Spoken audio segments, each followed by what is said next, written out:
Bonjour, Aïcha Kimous. Donc aujourd'hui on va faire du biryani au poulet. Donc c'est une recette que je vous ai promis depuis un petit moment, ça fait 3 semaines maintenant, enfin un peu plus. Donc là voilà. Et à la base c'est une recette indienne. Je sais qu'au Comores on l'a fait, mais c'est un petit peu chacun sa sauce. Donc moi j'ai pris la base indienne qui est plus simple. Donc là moi j'ai pris du riz de jasmin. Mais à la base, on utilise du riz basmatique, voilà, je vais y arriver, parfumé et long. Donc c'est le mieux, il est vraiment délicieux ce riz-là. Mais là, j'en avais pas, donc j'ai utilisé celui-là. Donc vous le laissez tremper 1 heure afin de bien le détendre. Là, on a du poulet, du fromage blanc bien sûr, de la coriandre hachée, une feuille de coriandre et du persil. Là, on a de l'échalote, de l'estragon et de la ciboulette. L'estragon, c'est pour remplacer l'anis parce que je n'aime pas ça. Donc là, c'est une pâte d'ail et de gingembre. Là, c'était du poivre, du curcuma, du cumin en boîte. Donc la muscade, la cannelle, le paprika et le curry qui s'est barré très vite, le clou de girofle, la cardamome, la coriandre en poudre. C'est pas la même chose par rapport à la coriandre hachée, de l'huile d'olive, du soja pour remplacer le sel et de l'arôme de rose. Donc sur la barre d'infos, je vous explique exactement comment ça se passe. Même là pour le petit bocal vert qui vient de passer. C'est des feuilles de thé normales. C'est bien expliqué sur la barre d'infos. Là, vous avez des épices que je vais mettre dans le riz, le bouillon de riz. Donc ça aussi, c'est bien expliqué afin de vous permettre de ne pas vous tromper parce que c'est une recette qui a vraiment énormément d'épices. Donc il faut savoir où les mettre. Même si c'est pas très grave si vous vous trompez sur une ou une autre épice. Là, on a du piment, là. Donc elles vont un petit peu partout, sauf que donc il faut éviter de mettre une poudre dans le bouillon. C'est plus privilégié pour le poulet. Là j'en garde un peu.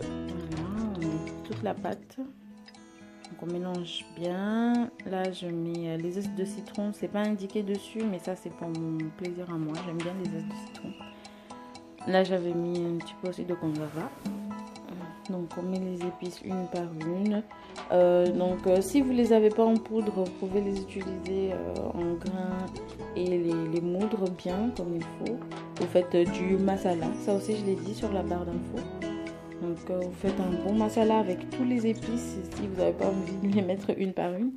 Donc, mélangez bien dans un récipient. Ensuite, vous mélangez ça au poulet.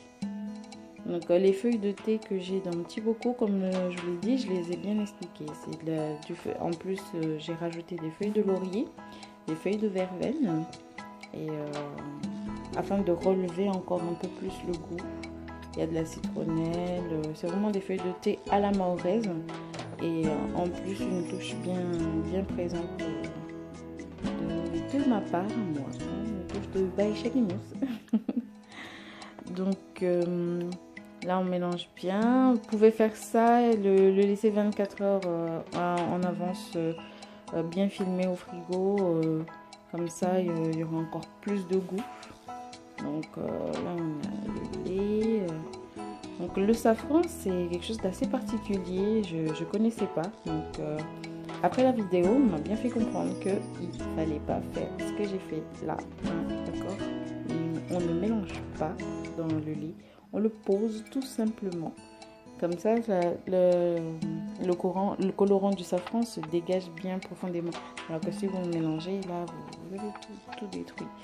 Bon, mais ce sera pour une autre fois. J'étais pas très aguerrie pour cette recette. Je la connaissais pas. J'en ai jamais mangé d'ailleurs. Donc, je vais voir cet été là. Pour aller demander à maman de m'en faire une.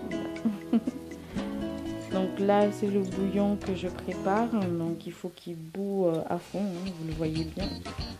Donc on rajoute les épices. C'est aussi bien expliqué sur la barre d'infos, tout ce que je mets dedans. Donc avec le riz qu'on égoutte, donc vous faites cuire 15 minutes si vous aimez bien que ce soit tendre et tout. Si vous n'aimez pas que ce soit tendre, vous faites cuire 10 minutes, pas plus. Donc après c'est en fonction. Là j'ai rajouté aussi des pommes de terre parce que j'aime ça. C'est au goût. Il y en a qui mettent, il y en a qui mettent pas. Donc, même dans la recette indienne, il y a encore quelques quiproquos. Donc surtout ne faites pas cuire la viande. Ça aussi c'est chacun sa sauce. Mais la base du biryani c'est on ne cuit pas la viande avant. On la met, on mélange les oignons avec les pommes de terre. Et ensuite on pose une couche de riz, ensuite une couche d'oignon encore et une autre couche de riz et une couche d'oignon par dessus.